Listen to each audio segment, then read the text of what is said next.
Bonne matinée, merci de votre présence sur cette nouvelle édition du Salon du Livre, du Festival du Livre de Pont-l'Évêque. On va parler art et histoire maintenant avec trois invités. David Brunat, merci de votre présence. J'ai pris quelques petites notes, normalien, philosophe de formation et puis également homme de communication avec une société que vous dirigez et puis également une bibliographie déjà conséquente sur laquelle on va revenir. Vous avez publié aux éditions Héloïse d'Ormesson, Une princesse modèle. Éric Alphen, on vous connaît également, homme de justice bien sûr, mais également auteur, avec plusieurs livres à votre actif. Et là, vous allez nous parler, on va parler de l'Angélus de Millet, entre autres, mais pas que. Et puis surtout, on va parler des autres membres de la famille qui ne sont peut-être pas les plus reluisants. C'est le faussaire de la famille. Ça, c'est aux éditions Bûcher-Chastel, dans cette belle maison. Et puis Bettina Wolfhard, est-ce que la prononciation est bonne? Merci, c'est très gentil. On va dire Bettina. Voilà, ça va être beaucoup plus simple. Merci, ça m'arrange. Et vous publiez sous le titre Art et Occupation, un grand roman, Le temps des faussaires, et vous êtes également avec nous. Justement, on va commencer ensemble. Si vous le voulez bien, je vous laisse prendre votre micro. Vous êtes autrice, vous êtes traductrice, vous êtes journaliste, mais vous vivez à Paris. Vous écrivez toujours pour la presse allemande en étant correspondante à Paris. Et puis vous avez eu envie de nous parler de cet homme assez incroyable, Victor Wagfall, qui était un petit fonctionnaire et puis qui va s'inventer un autre destin, qui va prendre un autre nom. Personnage finalement peut-être pas très fréquentable. Qui est-il, cet homme dont la fille va essayer de remonter le fil? Qui est-il? Oui, alors mon roman raconte en fait un personnage qui voudrait devenir peintre, qui est un passionné de la peinture, qui déjà enfant a commencé à peindre et en fait son désir de vie c'est de devenir peintre, mais quelque part il lui manque peut-être quelque chose, le dernier génie qui le distingue peut-être de Matisse ou de Picasso, et donc il remarque qu'il a un grand talent pour faire des copies, parce qu'en fait aussi chaque peintre apprend par la copie, et c'est un excellent copiste, et donc oui, il va petit à petit, il va aller à Paris évidemment pour sa formation. Il est né en 1914, donc il va dans les années 30 à Paris. Il va rencontrer un peu des personnages, il fait de des belles personnes rencontres, dans le marché de l'art à Paris, dans les années 30, donc 36-37. Et petit à petit, il va glisser un peu dans un rôle de quelqu'un qui va non seulement copier pour apprendre, mais qui va aussi vendre ses copies et qui va devenir faussaire. On a l'impression que quelque part, il y a un moment, parce que être copiste, c'est tout à fait louable lorsque c'est une commande, par exemple, mais on a l'impression qu'il va passer du côté de la face sombre, la face obscure de son personnage. Et puis, au-delà du monde de l'art, il va aussi avoir, pendant la guerre, de mauvaises fréquentations. C'est-à-dire qu'il y a un moment, le personnage va tomber du mauvais côté. Oui, voilà, en fait, c'est quelqu'un un peu double. Ce personnage principal, on peut l'adorer parce que c'est quelqu'un qui parle de la peinture, il adore la peinture, et en même temps, oui, il est double, il a ce côté de partir dans la face sombre, je pense pas qu'il a, voilà, c'est une question de morale peut-être après, mais ça, voilà, c'est à décider par le lecteur qu'est-ce qu'il en pense. On va revenir sur ce personnage dans un instant. Éric Alphen, il y a peut-être quelques résonances avec l'histoire de Jean-Charles Millet. C'est le petit-fils de Jean-François Millet, qui est l'artiste bien connu, le peintre de l'Angélus, entre autres. Et Jean-Charles, c'est pareil, il aurait pu finalement se contenter d'être le petit-fils d'un grand artiste et de faire vivre l'œuvre de son grand-père, mais c'est pareil, lui aussi, il va peut-être faire les mauvais choix. Qui était-il, ce garçon, Jean-François Millet? Jean-Charles, je me prends les pieds dans le tapis dans la famille. Jean-Charles. On parle beaucoup des fils et des filles d'eux. Et dans certains arts, par exemple le cinéma, c'est plutôt un avantage, ça ouvre des portes. Mais en matière de peinture, en fait, c'est beaucoup plus compliqué parce qu'il y a l'espèce de figure tutélaire du grand peintre à qui on se réfère en permanence. Et quand on a l'ambition d'être soi-même peintre, c'est-à-dire de créer une œuvre un peu originale et personnelle, ben on est vite bloqué par cette figure. Et du coup, Jean-Charles, qui était a priori un assez bon peintre aussi, j'ai vu certains de ses tableaux qui sont pas mal du tout, n'a eu aucun succès et n'arrivait pas à se faire un nom. en tout cas un prénom. Et du coup, il s'est dit un jour, en plus c'était quelqu'un qui dépensait beaucoup, c'était un mondain, alors que son grand-père Jean-François était au contraire un austère, donc il avait besoin un peu d'argent, il n'arrivait pas à en faire. Il s'est dit un jour, en trouvant notamment le tampon JFM dans un tiroir, le tampon de son grand-père, que ce serait pas mal d'essayer de voir si des dessins à la manière de son grand-père avec le cachet arriveraient Ça pouvait passer peut-être. Et c'est passé. Et non seulement c'est passé, mais il a trompé quasiment tout ce que l'art comptait de spécialistes de l'école de Barbizon et de tableaux de cette époque. Même à un moment, ils sont allés en Angleterre, lui et son acolyte, voir celui qui avait créé le mot école de Barbizon, qui était un galeriste anglais, et ils ont réussi à le duper. C'est-à-dire qu'il a vraiment cru avoir affaire à des tableaux de Jean-François Millet. Et ça, c'est ce que vous nous racontez là. L'actualité plus récente nous montre que ça arrive encore, que des experts il n'y a pas de raison que ça change, soient en grugés. fait. Ouais. Et au-delà donc de l'histoire de cette famille qui m'a vraiment intéressé, c'est vrai que c'est une critique des experts, des gens des musées, des journalistes, tous ces gens qui s'estiment très très bons et qui en fait se font tromper. Et au procès, Jean-Charles Millet, parce qu'il y a eu un procès, il a été arrêté, au procès, Jean-Charles Millet a eu beau jeu de dire qu'en fait, il voulait venger son grand-père, à qui personne n'avait fait confiance, à qui personne n'avait acheté de tableau quasiment, et il a voulu se venger du milieu de l'art. Vous avez parlé de son acolyte, Paul Cazot. C'était qui cet homme-là ? Alors voilà, il était très bon pour faire des dessins, Jean-Charles Millet. Pour faire les tableaux, c'était un peu plus dur. Il n'a pas réussi vraiment à faire ce qu'il voulait. Et du coup, un jour, il a rencontré un autre peintre, spécialiste un peu de la copie. Et tous les deux se sont associés. Ils ont lu un peu les lettres du grand-père pour bien s'imprégner de l'imaginaire de Jean-François Millet. Et Paul Cazot a été meilleur que Jean-Charles pour faire des tableaux à la manière de Jean-François Millet. Alors c'était toute une petite entreprise en fait qui était vraiment passionnant de découvrir. Je reviendrai vers vous dans un instant pour entrer dans le livre, parce que c'est aussi un livre plein de finesse et plein d'humour, donc ça on en reparlera. Avec vous, David Brunan, on va faire connaissance avec une princesse, rien que ça, une princesse russe, Hélène Mercier, mais Négalitzine, et qui va traverser l'histoire, la grande histoire, et puis qui va devenir une muse en quelque sorte. Et là on reste aussi dans le monde de l'art. Qui est-elle, cette femme ? Elle va devenir un modèle. Elle est née juste avant la Grande Guerre, en 1912, dans la très haute aristocratie russe. J'ai une petite résonance, ça marche. Il lui arrive ce qui arrive à ces lignées nobles, c'est-à-dire qu'elle est pourchassée avec sa famille, et les membres survivants de sa famille arrivent à fuir la Russie. Elle quitte la Russie au début des années 20, et de ce fait, elle perd la nationalité russe.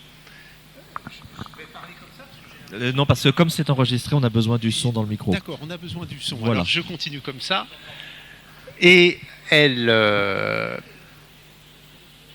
perd la nationalité russe, elle devient apatride, elle a une dizaine d'années à peu près, et elle se retrouve en Europe, en Italie d'abord, où elle va passer une partie de sa jeunesse, jusqu'à la fin de son adolescence, puis il n'y a quasiment que des femmes, c'est une histoire de femmes, les maris, les époux, les oncles sont presque tous morts, sont disparus dans des circonstances assez tragiques dans la plupart des cas. Donc ce sont des femmes, des fortes femmes qui prennent en main le destin de la famille. Sauf qu'elles ont tout perdu, sur le plan matériel en tout cas. Il faut se reconstruire dans un pays qui n'est pas le leur, dont elles parlent la langue, puisqu'elles arrivent en Italie puis en France. Elles parlent l'italien, elles parlent le français, elles parlent l'allemand, elles parlent l'anglais. Été bien éduquées aussi. Parce que dans leur enfance, elles avaient des gouvernantes françaises, italiennes, allemandes. N'empêche que c'est quand même un dépaysement, si on peut dire, et il faut se reconstruire sans la fortune dont elles disposaient antérieurement. C'est-à-dire qu'il faut, entre autres, apprendre à travailler. C'est la première génération de femmes qui travaillent dans ces familles. Donc c'est un changement de paradigme absolument majeur. Et elle va devenir couturière.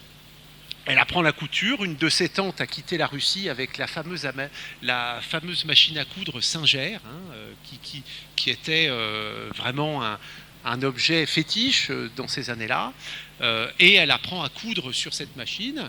Elle trouve un emploi quand elle arrive en France à Nice, dans une petite maison indépendante de couture, où elle va être à la fois couturière. Elle va, comme elle avait appris le dessin, et ça sera très utile quand elle posera pour Matisse, elle fait les patrons. Et puis, comme elle a une belle ligne, elle défile dans les créations qu'elle a elle-même cousues. Donc ça, c'est son activité qui devient son activité principale professionnelle, jusqu'au jour où elle rencontre Matisse, parce qu'une de ses sœurs fait du babysitting.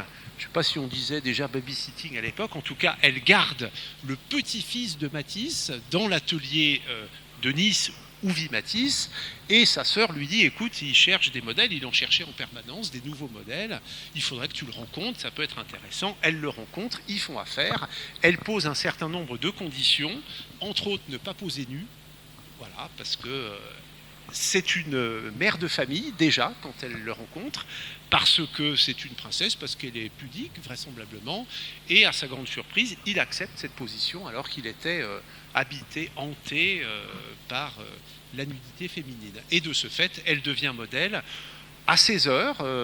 Elle bosse dans la maison de couture le matin, elle travaille l'après-midi, auprès d'un artiste qui, lui, n'avait pas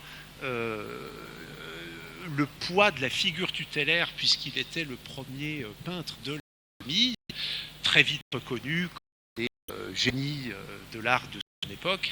Et quand elle le rencontre, c'est déjà un artiste tout à fait consacré, reconnu, qui gagne très bien sa vie et qui se comporte très bien avec les modèles, qui n'en abuse pas et qui est même très généreux avec ses modèles. Alors on va reparler de ce personnage. Vous avez expliqué un petit peu comment vous l'avez découvert, puis la relation avec Matisse, parce qu'elle est devenue une véritable muse en quelque sorte.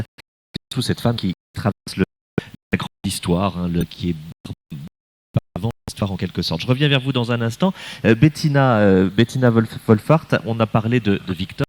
Victor qui est ce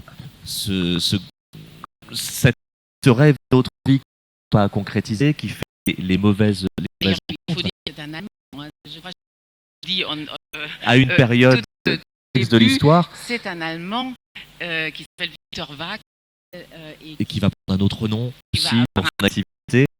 Mais je voudrais que l'on revienne sur sa relation avec sa fille, parce qu'après il va y avoir Caroline qui est une photographe, un grand peintre, et Caroline qui va essayer de tirer le fil pour mieux comprendre l'histoire de ce père.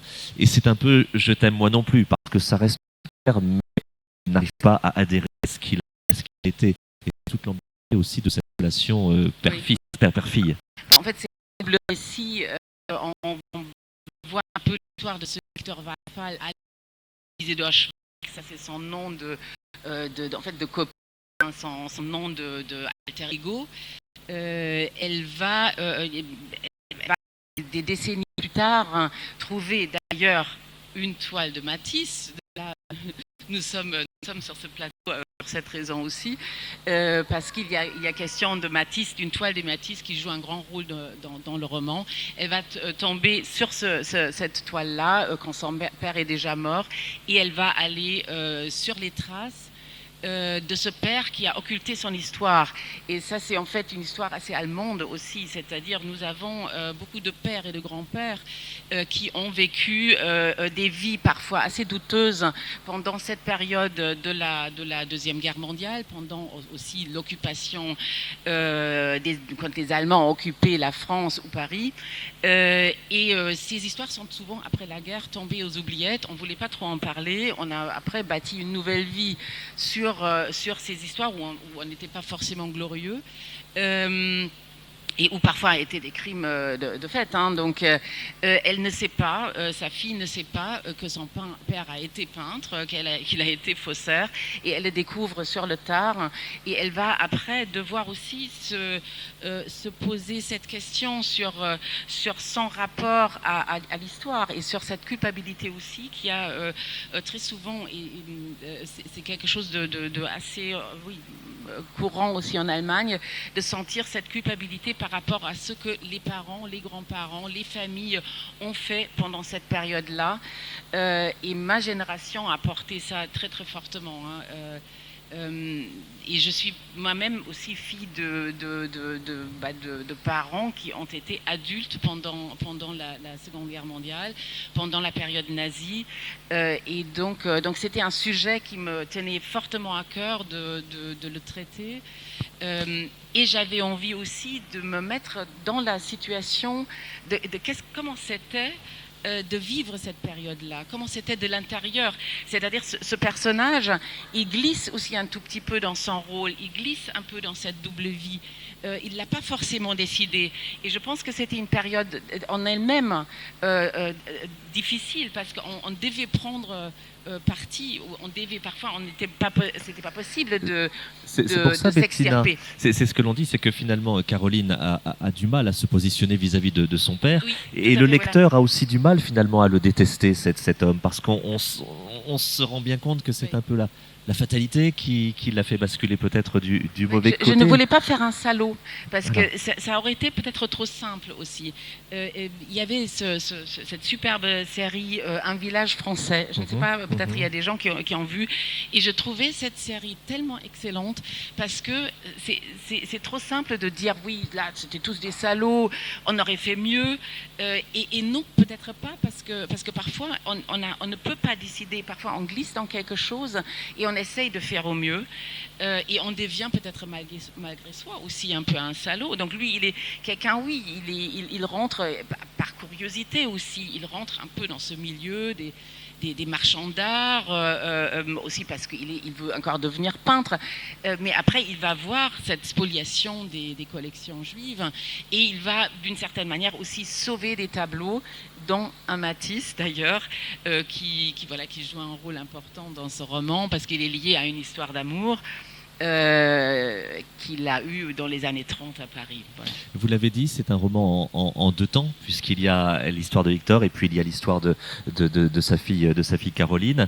Et puis vous nous racontez en tout cas la grande histoire, la Seconde Guerre mondiale, mais à travers l'histoire de l'art, puisqu'on croise Rose Valland, puisqu'on croise Goering qui fait ses sélections d'œuvres d'art, puisque vous parlez de la spoliation des familles juives. C'était une façon de parler de la guerre, mais en faisant peut-être un pas de côté. Oui, en fait, je voulais parler des choses qui m'intéressent aussi, parce que tout bêtement, j'écris sur l'art, je suis spécialiste. Mettez bien votre micro. Un peu de marché de l'art aussi, donc c'est vrai que ce sont des thèmes qui me passionnent, hein, et quand j'avais envie de traiter, de parler de cette période de l'occupation des Allemands en France, je cherchais un peu au début, avant d'écrire le roman, un sujet qui me passionne. Et quand j'ai commencé à faire des recherches sur la spoliation, c'était là où tout s'est noué en fait, où j'ai commencé à créer les personnages autour. Et donc le roman, il mélange il y a des personnages fictifs, mais il y a aussi des personnages réels comme Rose Valland, comme Hans Wendland qui était un marchand d'art corrompu. Il y a un peu Goering qui apparaît aussi nécessairement parce qu'il était très actif sur ce marché en France. Il a quand même pris beaucoup d'œuvres et il les a mis dans sa collection personnelle en Allemagne, dans son grand domaine Carinhal. Il a rempli d'œuvres volées chez les Juifs, ou bien échangés sur le marché contre des tableaux volés. Ils pouvaient se servir au jeu de paume, qui était le dépôt où tous les collections arrivaient en transit, ils se servaient, ils disaient voilà, là je prends 100 tableaux et je vais les échanger contre un Vermeer que je veux absolument avoir, qui était sur le marché, mais qui d'ailleurs finalement un faux, ça ils ne le savaient pas, mais on en revient toujours. Il y avait beaucoup de faux à l'époque en fait. Mais justement, Bettina, vous qui êtes vous-même journaliste, donc qui savez ce qu'est la vérité, raconter les faits sans les déformer, vous choisissez la plume romanesque. C'était une façon de prendre un petit peu plus de liberté, de sortir du carcan du journalisme. Oui, mais c'est une écriture complètement différente, hein. L'écriture journalistique est une écriture pas du tout pareille. Donc oui, j'avais envie oui, d'ailleurs depuis très longtemps, je voulais écrire un roman. J'avais envie de cette écriture-là et j'avais envie de romancer, d'imaginer. Quand on est journaliste, il faut que tout soit vraiment prouvé, vérifié X fois. Là, bon, je pouvais quand même laisser un tout petit peu de liberté à mon imaginaire. Et effectivement, pour se mettre dans cette période-là, pour se mettre dans le Paris occupé, il faut quand même un tout petit peu d'imagination. Après, bon, on peut regarder des films. Évidemment, je me suis nourrie de plein de sources pour y aller, ou des photos aussi, d'ailleurs, beaucoup de photos. Donc voilà, j'avais envie de me mettre dans cette situation-là. Éric Alphen, en ce qui vous concerne, il s'agit d'un récit, c'est marqué sur le livre, mais c'est un récit qui se lit comme un roman. Parce que c'est vrai que nos deux compères, là, dont on a parlé, Jean-Charles Millet et Paul Cazot, c'est un peu les pieds nickelés, même s'ils ne sont que deux, mais ils sont...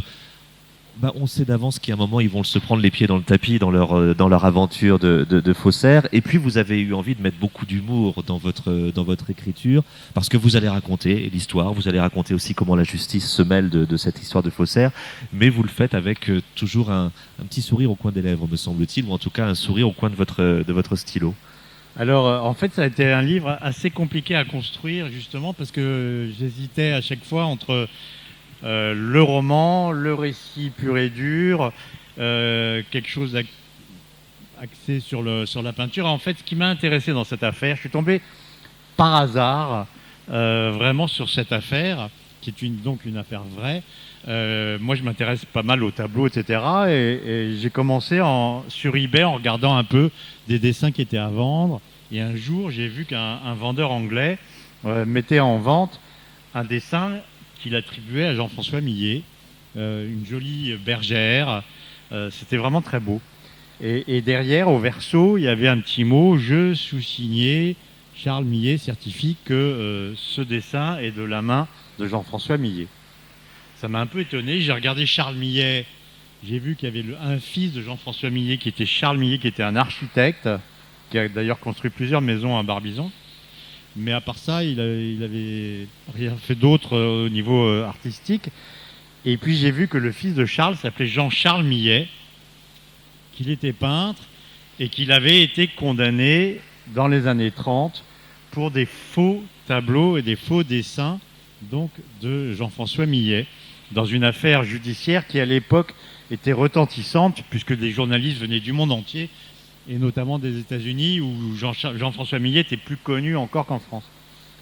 Et du coup, j'ai regardé si on avait écrit sur cette affaire, et à ma grande surprise, j'ai découvert que non.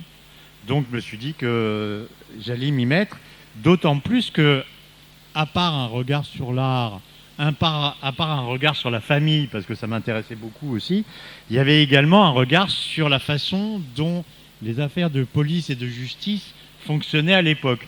Et par exemple, quand Jean-Charles Millet est en garde à vue, donc les policiers discutent avec lui, et puis arrive l'heure du déjeuner, et ils vont tous ensemble déjeuner au restaurant. Je veux dire, c'est des choses qu'on n'envisage plus à l'heure actuelle. Et également sur le fonctionnement du juge d'instruction de Melun, qui était un peu, dirons-nous, plan-plan par rapport à ce qu'on voit maintenant. Donc l'ensemble a construit un cocktail qui m'a vraiment passionné, d'autant plus qu'à chaque étape, je découvrais des choses intéressantes.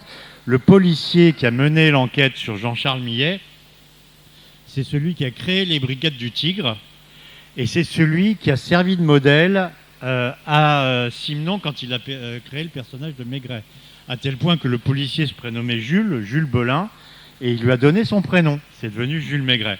Et j'ai découvert aussi, malheureusement, ça se termine très mal pour Jean-Charles Millet, qu'à un moment, il a été embarqué sur ce qu'on a appelé le train de la mort.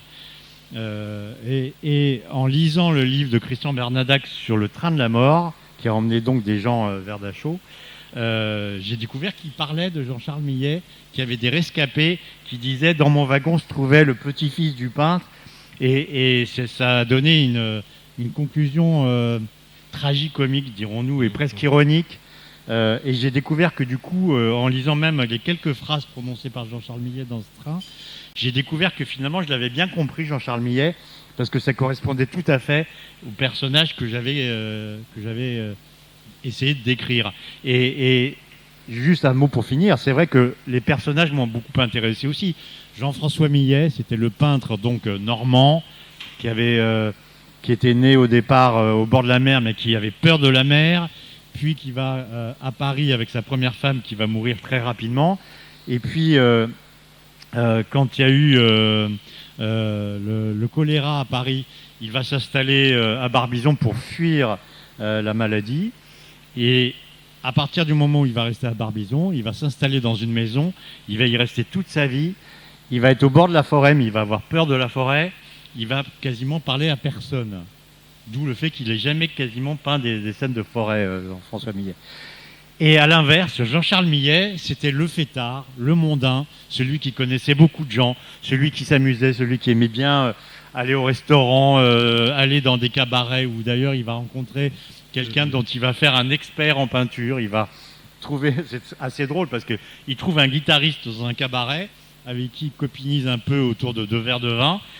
Et puis comme il dit, c'est mieux quand même de faire croire qu'il y a un expert qui va donner de la valeur aux tableaux qui sont vendus, et ben ce guitariste d'origine espagnole va devenir un expert qui va jamais parler, parce que quand il parle, il n'inspire pas confiance, mais qui va rester de l'autre côté du trottoir et qui va certifier que le tableau est bien. Et donc à chaque étape, j'ai trouvé des choses passionnantes qui ont confirmé cette opposition entre ces deux personnages qui m'a vraiment intéressé. Un dernier mot, Éric Elfen, est-ce que finalement, vous l'avez dit à un moment, Jean-Charles, face à la justice, dit qu'il a eu envie de venger son grand-père. Est-ce que le travail de Jean-Charles en tant que faussaire a pu avoir une incidence sur la cote de Jean-François Millet? Alors on connaît bien sûr les Glaneuses ou l'Angélus, mais est-ce que finalement, par un petit coup de pied du destin, ça a pu jouer en faveur de Jean-François Millet, cette affaire-là? Alors dans les deux sens en fait.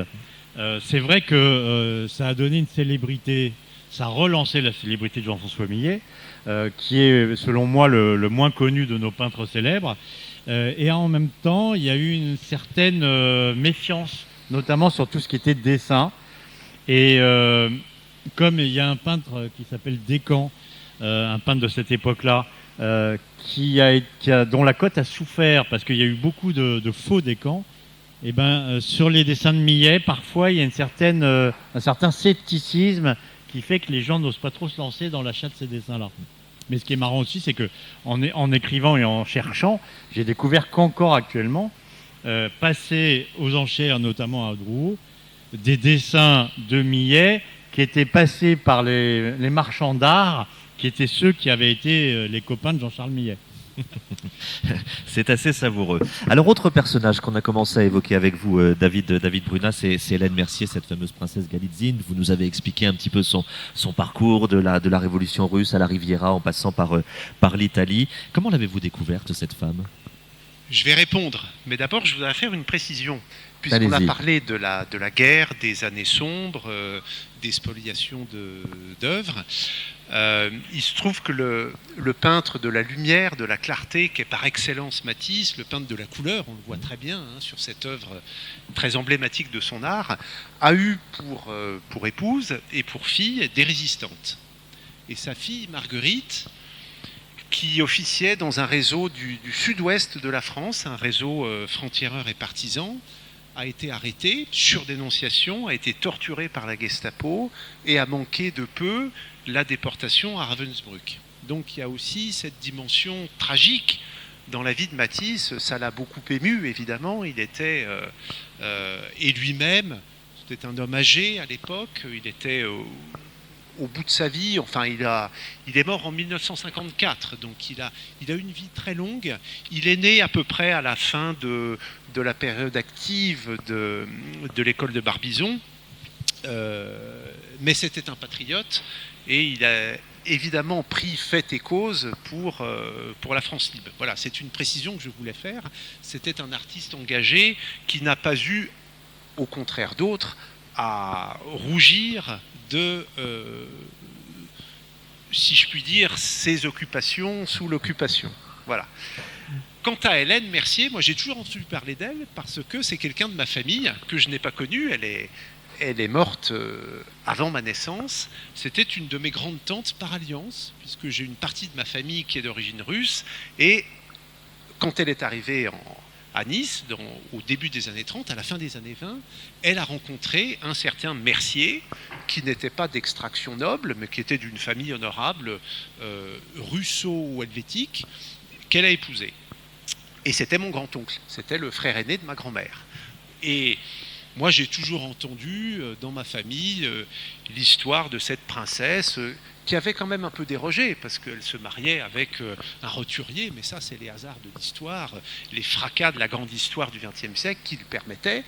Et donc, à la limite, bon, une princesse, c'était sympathique, mais qui surtout était devenue un des grands modèles de Matisse dans les années 30. Donc, là, pour le coup, c'était vraiment pas rien.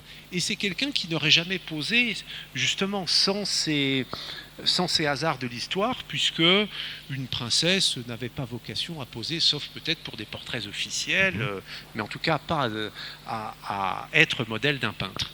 Et je trouvais que c'était une belle histoire qui réunissait beaucoup de réflexions intéressantes sur le destin, sur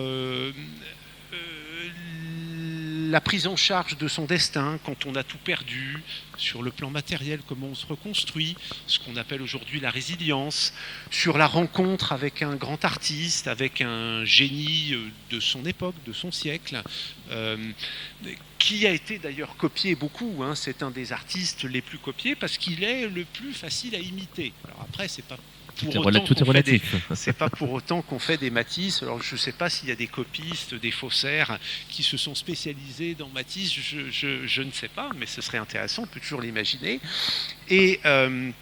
Et il se trouve qu'elle était couturière et que lui était très, très passionné par les tissus, les étoffes, les textiles, qu'elle avait elle-même pris des cours de dessin à Florence. Elle avait vécu en Italie dans une partie de sa jeunesse et j'imagine qu'ils ont eu des dialogues très, très, très riches sur ce plan. Il adorait la Russie.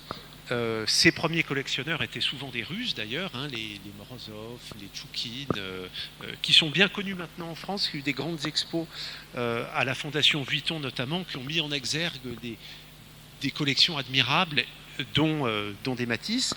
Et il s'y était lui-même rendu, il avait fait des voyages en Russie, donc il y avait aussi cette dimension géographique, historique et mémorielle. Donc il y avait plein de raisons qui faisaient qu'ils sont bien entendus et qui avaient vraiment de la matière, une matière riche. Mais justement, alors, de quelle matière disposiez-vous? Vous aviez déjà dans la famille des sources suffisantes ou vous avez été obligé de chercher ailleurs? Est-ce qu'il y a une part de romance? Il y avait des sources écrites, effectivement, dans la famille.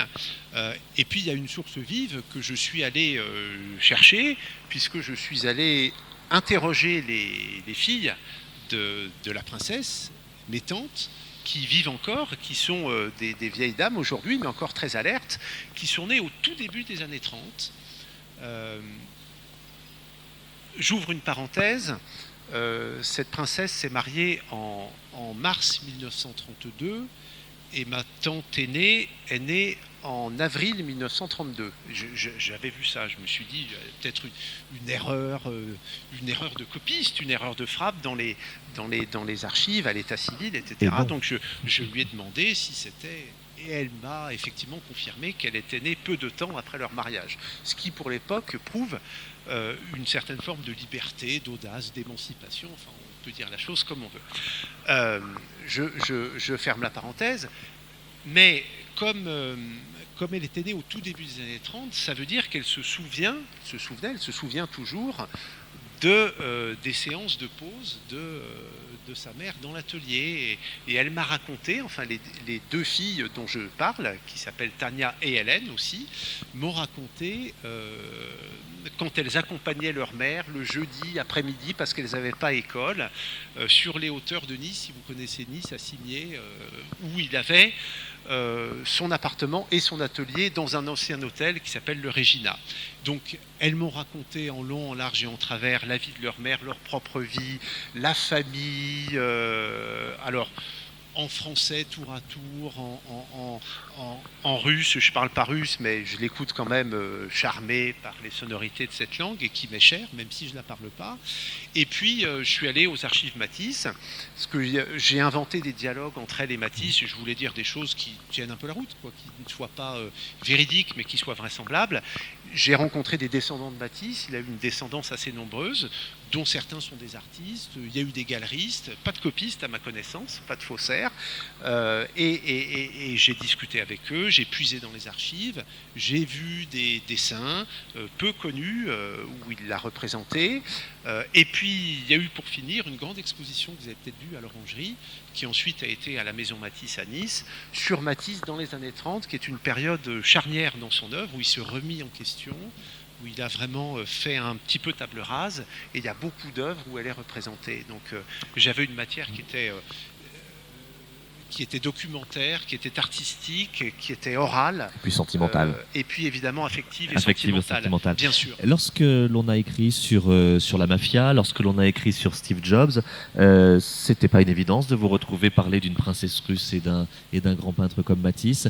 Ça veut dire que c'est une sorte de pas de côté, ou finalement vous trouvez que c'est tout à fait légitime sur le parcours d'écriture qui est le C'est-à-dire vôtre? que j'ai écrit sur le Titanic, j'ai écrit sur le tennis, j'ai écrit sur l'ENA, je peux écrire sur n'importe quoi, mais j'avais envie de faire une fiction, puisqu'en fait il y a une dimension de fiction, c'est elle qui se raconte, donc il y a évidemment une part d'invention, je lui prête des pensées qu'elle n'a jamais eues, des lectures qu'elle n'a jamais faites, je la rends lectrice de Spinoza par exemple, à un moment où elle se rend en Hollande, sa fille m'a dit, tu sais, elle n'a jamais lu Spinoza, évidemment je le savais, mais ça n'a aucune importance, donc il y avait cette part de liberté que s'accorde le romancier, mais en même temps c'est pas totalement un roman, puisque il y a une part de vérité historique.